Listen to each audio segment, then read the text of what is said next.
به نام خداوند یکتا. سلام، وقت همه شما بخیر باشم. خوشحال هستم که باز هم در این گزارش ویژه و جدید در خدمت شما هستم. همیشه بیایم سپاسگزار باشیم خداوند را که هر ثانیه برای ما نفس عطا می‌فرماید. هیچ وقت فراموش نکنیم. اگر این نفس نباشه ما هم زنده نیستیم.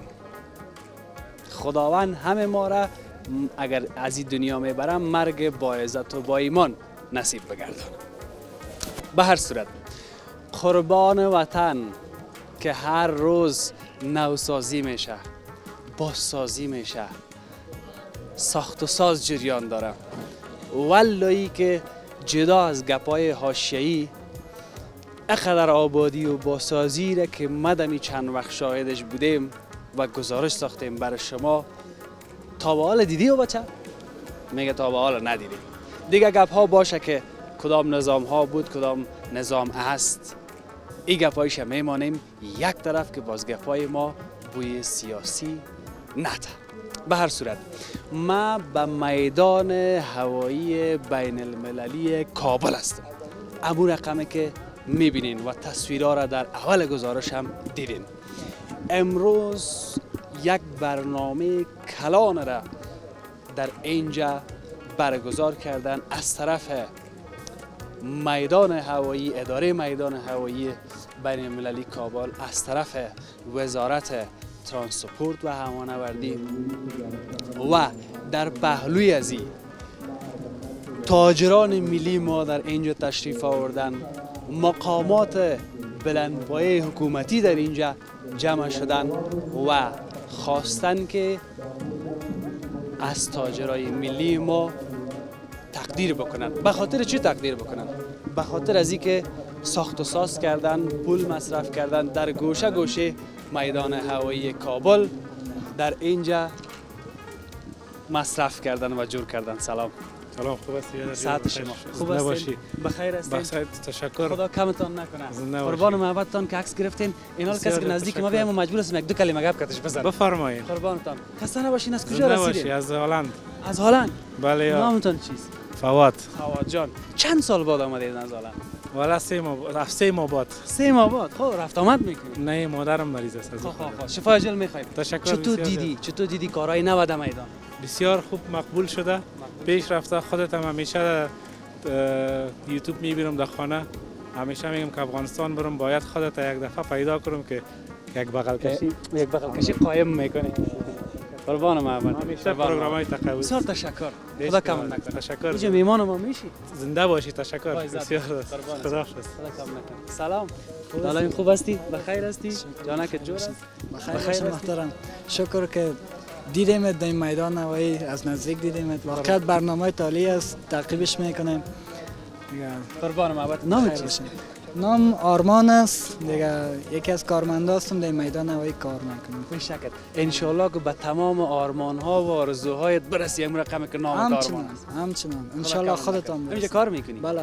خوش شدم از دیدنت. تشکر از اینکه آمدی. بخیر باشی. اینا بخیر. دیگه نوسازی ها و بازسازی ها را میبینی؟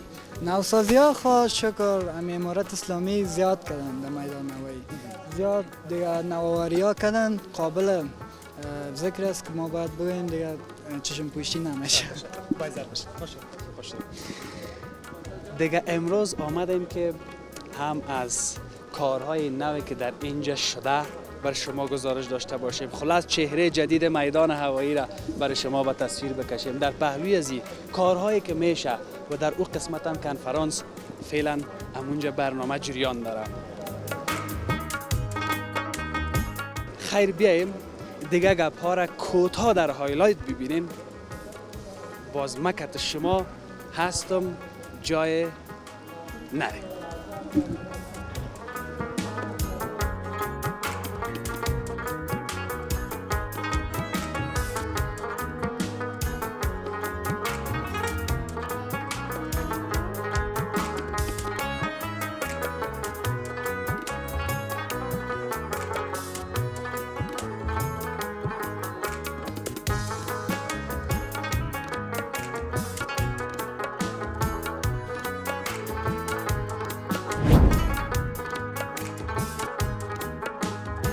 میدان هوایی بین المللی ما نو شده میره.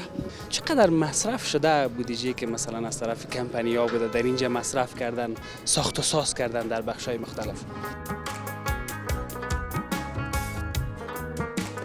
در زمانی که ما از صنف 5 مکتب به بعد یادم میآید چنین امنیتی را ما ندیده بودیم. تمام موادی که ما در لوحه استفاده کردیم به استاندارد اروپا 100% برابر است. حفیظای محترم، تقریبا بیش و کم 10 پروژه الحمدلله ما افتتاح و به بهره برداری سپردیم.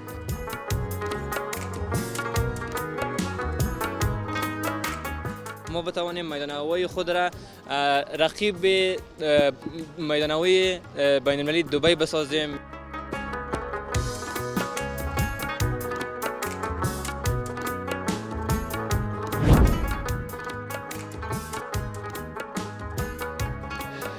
قبل از اینکه به طرف برنامه بریم، در اونجا صحبت ها جریان داره، اما قسمی که گفتم و آل خواهلایت دیدین که چه چیزهای بر شما داریم. اگر ما گپ بزنیم که این قسمت کجا هست، اونو قسمت ترمینال داخلی است، او قسمت ترمینال بین المللی است، در او قسمت او طرف تصویر جداگانه باز ببینین خاطر سایه و هفته و این بچه که طرف میرم یکم اگه قارم میشه به خاطر از اینکه میگه تصویر برای شما خوبتر بیه. این جاها را بارها گفتیم، باز من گفتم که تکراری نشه. از امی قسمت هم کار جریان داره.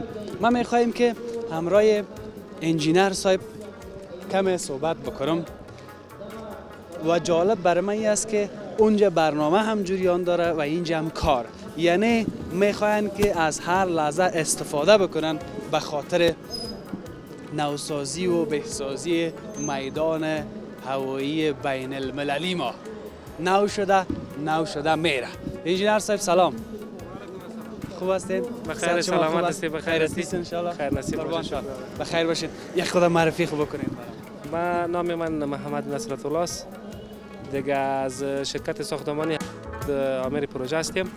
دیگه اینجا بخیر 2-3-4 روز میشه بخیر مارکینگ شروع کردیم، پیش میبریم. چی شروع کردیم؟ مارکینگ شروع کردیم. مارکینگ یعنی مکمل یعنی رنگ مالی با ماشین میشه، مکمل کل اسپری میکنه، یعنی سراکا و پیاده رو و این چیزا کلگی مکمل، یعنی پارکینگا کلگی رنگ میکنه. امی هر جایی که مربوط به میدان هوایی میشه دیگه شما این بخش مارکینگ یا خط اندازی بگویم.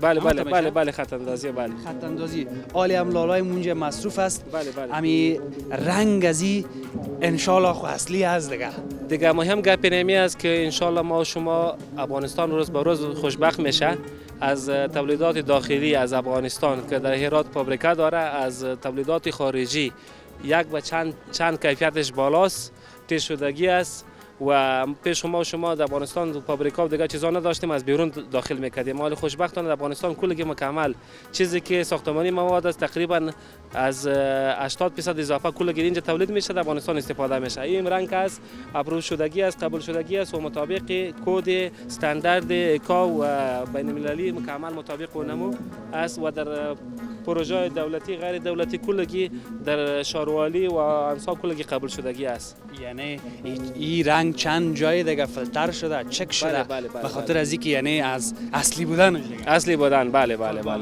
چه وقت بخیر کار شما تمام میشه؟ کار ان شاء الله این پیش رو ترمینال ها که هست اینم مکمل کلگی تکمیل میکنیم، بعد از او مطابق حوالات سعی میکنیم که بعد از مطابق اون پلان میگیریم پیش میریم. بسیار تشکر. فعلا پلان هم است که خط اندازی یا مارکینگ کنین، نه؟ بله این پلان ما است که مارکینگ یا خط اندازی پیش روی این ساحات مهم کلگی خلاص کنیم، به خاطر که زیاد وقت تیر شده کمی مشکلات داره، نمی ترمیمش کنیم خلاص شه بخیر. چقدر از دید خودت من حیث یک انجینر کار ما معیاری است؟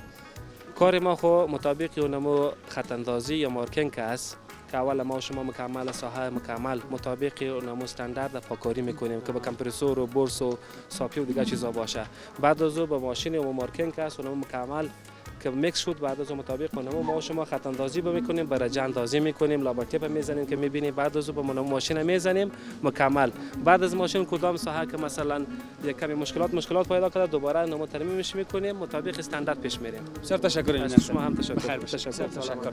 خب اون طرف که شما میبینین اونجا هم خوازه فلزی گرفته شده، اونجا هم یک ایلیدی نصب شده که تصویرایش باز جداگانه برای شما می داشته باشیم. از او قسمت اونجا هم صحبت ها جریان داره، ما هم میخوایم چند دقیقه اونجا باشیم ببینیم که با محصولین با کیها میدانیم که گپ بزنیم و پرسان بکنیم که چقدر میتونه که این تشویق و تقدیر از تاجرای ملی ما کمک بکنه و اونا رو تشویق بکنه که اونا دیگه هم همچنان کار بکنن و بخشای نه تنها میدان هوایی ده. خدا خیر افت تاجرای ما را که در هر بخش در تمام وطن عزیزم افغانستان کمک کنن بسازن که کلش نوشه.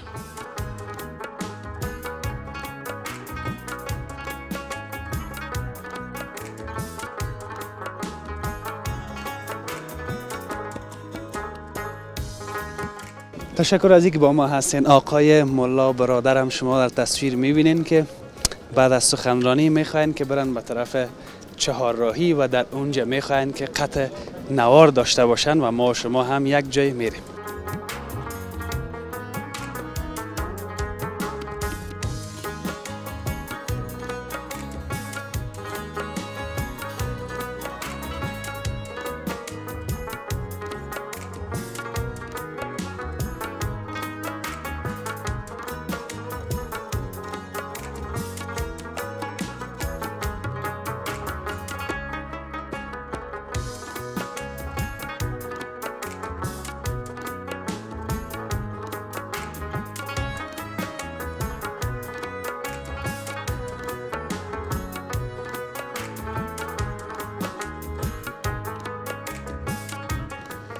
تشکر از اینکه با ما هستین.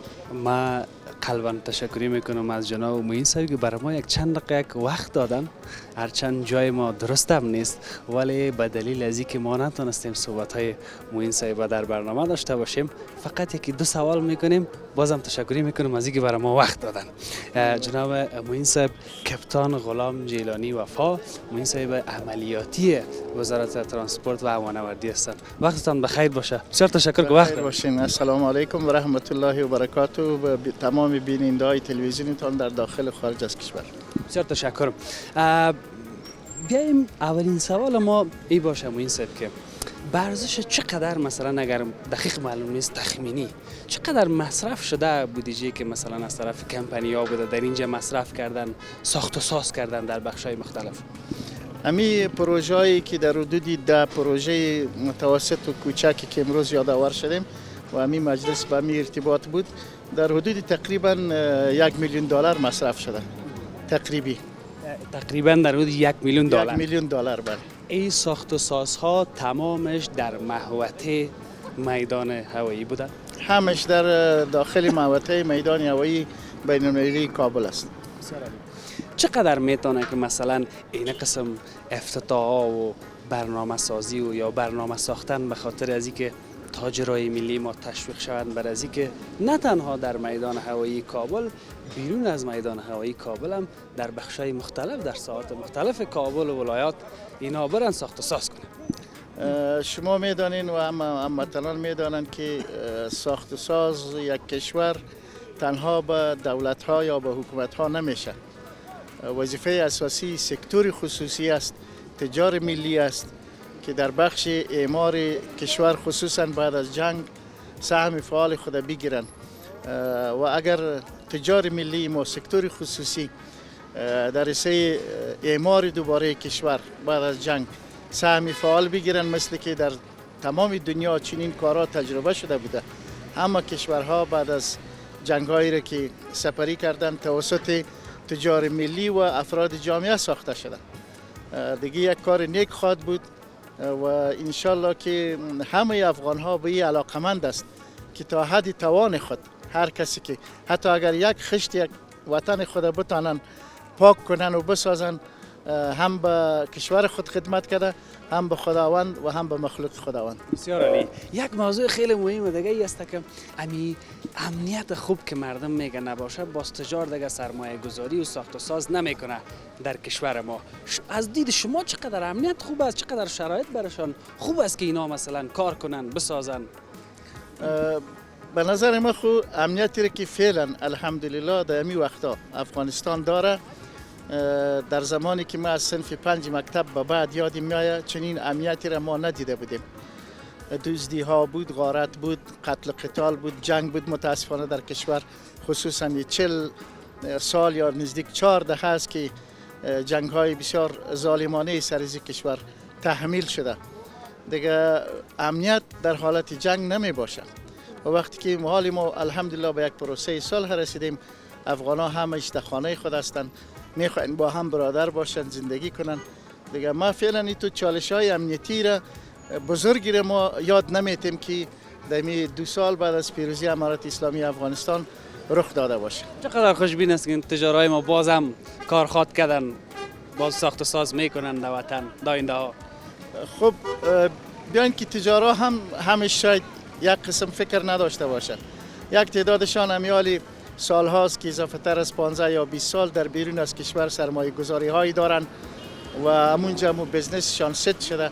برای مشکل خواهد باشه که اینجا بیای، ولی مشکل نیست، تدریجی میشه که بخشی از سرمایهشان با شکل تدریجی انتقال شود.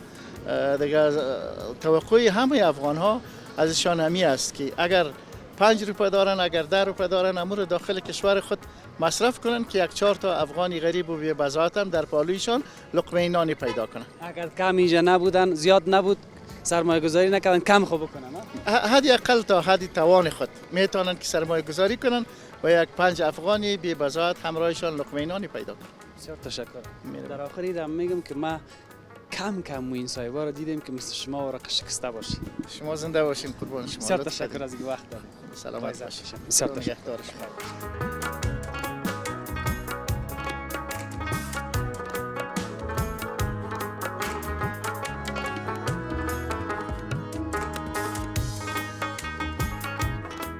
پیش از یک شروع کنم، اونو بیادر میگه آجی حفیظ، خدا زبانت نیک کنه که ما مهج برم دیگه با صحیح مراجی صدا کنی، یک جای بریم. قربان سرتان شم. تشکر از شما که برنده گزارش ما هستین.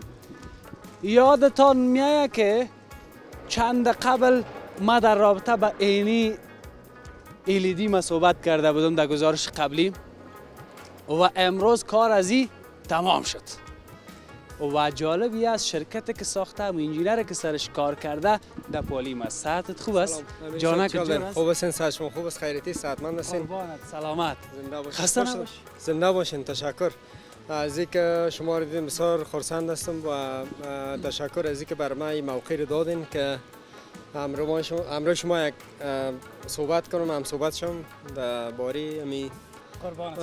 اول و من ایره بو که چه درس خواندی خودت؟ ما امیری صاحب تقریبا چی براتون بگم، یک مدت 20 سال است که من از کشور خارج بودم.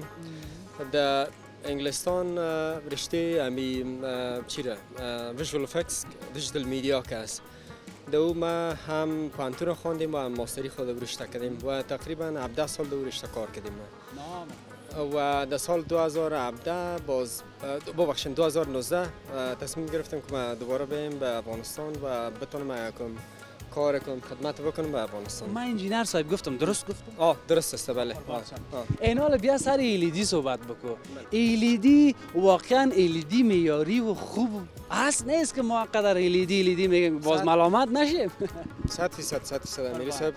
اعتراض این لوحه را خب این کار اول ما نیست. شرکت ما که تقریبا ما قسمی که من پیشتر بر شما ذکر کردم در سال 2019 ما این کار شروع کردیم و امو دسته اول کارهای ما این بود که اف نوع ایلیدی که از خودم رفتم در کشور چین، از کشور چین اف نوع ایلیدی رو ما از آوردیم. امو شروع کار ما بود. این ما درباره‌اش ریسرچ هم کرده بودم. امو تحقیقاتی که مثلا تکنولوژی چی را واضح است که به امرای این تکنولوژی یک ذره آگاهی داشتم، ولی میخواستم در افغانستان اگر ما براتون بگم به طور عموم در اروپا و در غرب هم یک چیز بسیار نو است، خود تکنولوژی ایلیدی که است. ما میخواستم افغانستان هم از این چرا ما و شما باید عقب بانیم از یک چیزی که مدرن باشه، خوب باشه، چرا ما باید نداشته باشیم در وطن خود. باز من میره بار اول در سال 2019 معرفی کردم در افغانستان که یک لوحه ما چاری سرک پانزی وزیر اکبرخان یک لوحه هستم یا نصب سمج فعال هستم. بعد از او باز دیگه کارهای ادامه داشت. خب انجینر صاحب آدم قصه شکت که باز کجا ارتباطی آمد که بالاخره در میدان هوایی آمد. حالا ما به صبرانه منتظر هستیم که گپ انجینر صاحب در رابطه با ویلیدی بشنوم. بله که چقدر وقت در بر گرفت و از چیزهایی که کار کردین، همون موادایی که کار کردین چقدر معیاری و خوبه. درست است. امو استانداردی که ما در افغانستان آوردیم ما همیشه کوشش کردیم که به استاندارد اروپا و غرب برابر باشه که البته خود ما شما میتونیم گفته که استاندارد معیاری کل دنیاست. دیگه تمام موادی که ما در لوحه استفاده کردیم به استاندارد اروپا 100% برابر است.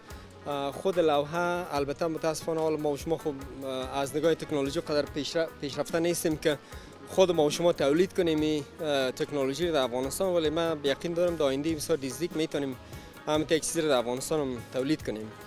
این از چین وارد کردیم. خود لوحه را از چین وارد کردیم، ولی الکوبان و فریم و مثلا تمام چیز دیگه که شما میبینید کلش در خود کابل. زنده باد وطن. زنده باد. چقدر هزینه برده؟ هزینه من فکر میکنم خب یک چیز ارزان نیست.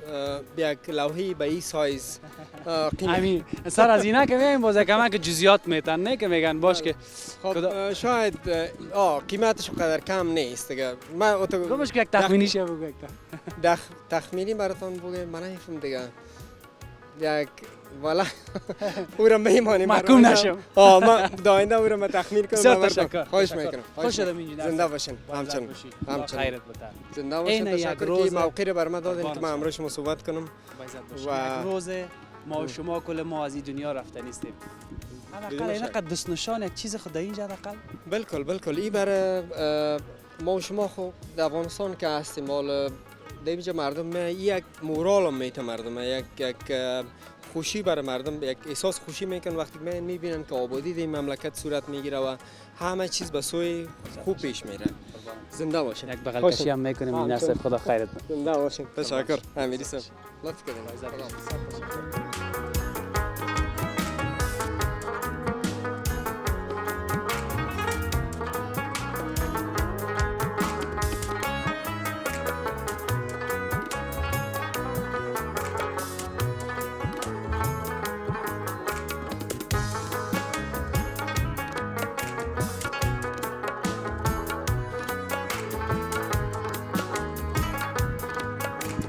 تشکر از اینکه با ما هستین. آقای مصطفی حدید بسیار یک آدم نیک هستند، بسیار یک آدم علیم هستند، همیشه همراه ما کمک و همکاری کردن. من قلباً ازشان تشکری میکنم. آقای مصطفی حدید از سکرتریت یا سکرتر ریاست میدان هوایی بین المللی کابل هستند. من مشخصاً میخوایم یک چند تا سوال خیلی خوب از اینا پرسان بکنم. اول یک سلام برای حدید صاحب و گفتنی که در آغاز برای بیننده‌های ما داره. وقتت بخیر حدید صاحب. علیکم السلام و رحمت الله. اولا خدا شما را خیر بده و خدا شما راضی باشه ان شاء الله، چون شما زحمت کشیدین تا مراسمی که ما داشتیم قبلا شما در او حضور پیدا بکنین و او را به مردم افغانستان و به جهان برسانین. خدا شما راضی باشه ان شاء الله. بسیار تشکر. حدید صاحب، در مجموع چند تا پروژه در میدان هوایی بین المللی کابل تطبیق شد، تمام شد و بهره برداری سپرده شد؟ حفیظ محترم تقریبا بیش و کم 10 پروژه الحمدلله ما افتتاح و به بهره برداری سپردیم که از جمله دی 10 پروژه تقریبا 10 پروژه ما مساجد داشتیم، همچنان چک پوینت ها را داشتیم مثل اسکرینی که شما میبینین داشتیم و همچنان به خاطر توسعه ترمینال ها ما پروژه داشتیم. ولی ما گوناگون پروژه ها داشتیم فقط به خاطر ما از که هدف اصلی ما می بود تا یک سهولت و بتوانیم که برای مسافرین به هموطنان ما فراهم بسازیم تا اونا امو میدانایی که تصور داشتن میدان هوایی را ما به مو تصوری که اونا دارن به مو برسانیم ان شاء الله. بسیار تشکر. ما روبروی ترمینال داخلی هستیم. اونجا هم دیدم خوازی فلزی نصب است، هنوز هم کارایش مانده. چند تا پروژه تکمیل شده و چند تا پروژه دیگه زیر کار است مانده که بعداً تکمیل شود. خب قبلا ما اشاره داشتم حفیظ جان، کم و بیش 10 پروژه را ما الحمدلله افتتاح و بهره برداری سپردیم. امروز از دو جمله ما شب و روز دمی تلاش هستیم تا نقطه ضعف خود که پیدا میکنیم ما میخوایم او را رفع بسازیم و همچنان ما به خاطر مسافرین هر سهولتی که برای ما پیشنهاد شوه یا نوآوری که در ذهن ما بیاره ما عملا او را عملی میسازیم به توکل الله ان شاء الله. بسیار تشکر. پروژه ها را گفتین 10 تاش تکمیل شده، اگر مشخصا بگه این پروژه چی بوده؟ مسجد شیخ عمر در تصویر دیدن در LED در جریان برنامه. قبلا که من اشاره داشتم مفیز جان کم و بیش 10 پروژه دقیقا شمارش کنم در می حدود میرسه.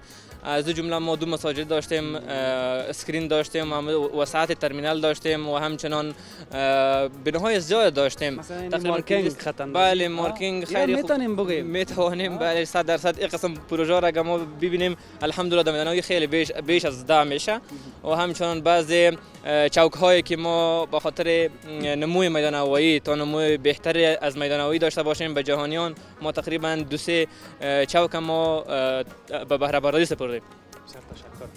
هر آنگاه که از میدان هوایی مانده مایک و کامره تلویزیون آریانا در خدمت است بگو و در پهلوش هر آن چیزی که از چهره جدید میدان مانده بیا که قدم بزنین کمی هر طرفش مقبولی و زیبایی را ببینن.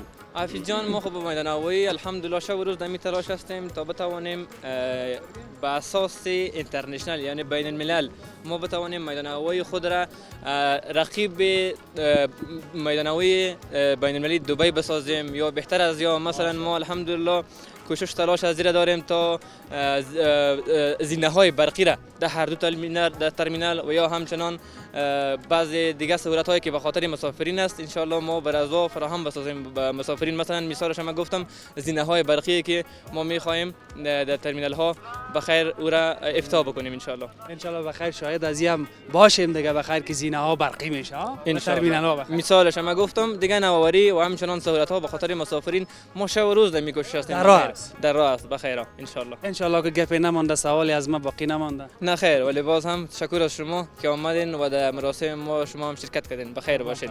بسیار تشکر. بخیر باشین. خوشحال شدم. خوش باشید. بخیر باشین.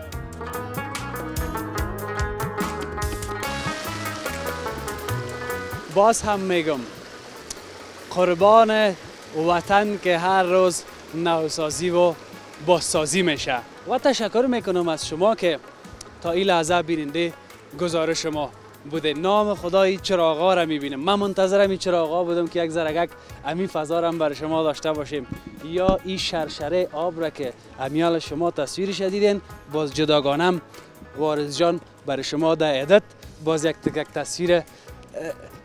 تصویر بسیار مقبول ای شرشره آب را که در اینجا ساخته بودن او را برای شما باز خواد نشان داد و این فضا و نما را که شما میبینین این مقبولی ها را که میبینین انشالله روز شب که در وطن عزیز ما افغانستان ما شاهد از این کرده آبادی ها و بازسازی های بیشتر داشته باشیم.